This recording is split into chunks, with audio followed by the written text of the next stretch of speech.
మానవత్వపు ఉన్నతమైన పాఠం. నేను మా ఊరికి వెళ్లేందుకు బస్టాండులో వేచి ఉన్నాను. బస్సు ఇంకా రాలేదు. నేను అక్కడ కూర్చుని పుస్తకం చదువుతున్నాను. నన్ను చూసి దాదాపు 10 సంవత్సరాల వయసు ఉన్న అమ్మాయి నా దగ్గరకు వచ్చి, సార్, ఈ పెన్నులు కొనుక్కోండి.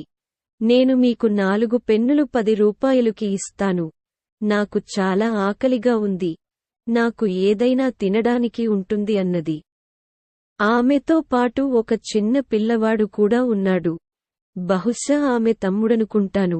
నేను, కానీ నాకు పెన్ను అవసరం లేదమ్మా అన్నాను. ఆమె తర్వాత చాలా ముద్దుగా ఇలా అడిగింది, అప్పుడు మేము ఏం తింటాం? నాకు పెన్ను వద్దు, కాని నువ్వు తప్పకుండా ఏదోకటి తింటావు అన్నాను. నా బ్యాగులో 2 బిస్కెట్ల ప్యాకెట్లు ఉన్నాయి.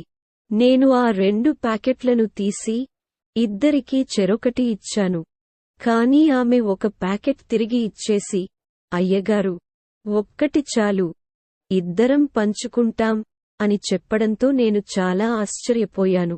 నేను మళ్ళీ, ఫర్వాలేదు, ఈ 2 ఉంచుకో అన్నాను.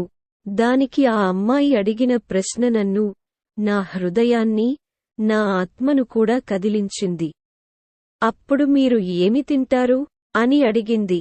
కోట్లాది కోట్లు సంపాదిస్తున్న మనుషులు మానవత్వాన్ని పక్కన పెట్టి విజయం పేరుతో ప్రజలను విపరీతంగా దోచుకుంటున్న ఈ ప్రపంచంలో ఆకలితో ఉన్న ఓ చిన్నారి అమ్మాయి నాకు మానవత్వపు ఉన్నతమైన పాఠాన్ని నేర్పింది. ఆత్మతో సంతృప్తి చెందేవాళ్లు ఇలాగే ఉంటారేమో అని నాలో నేనే అనుకున్నాను.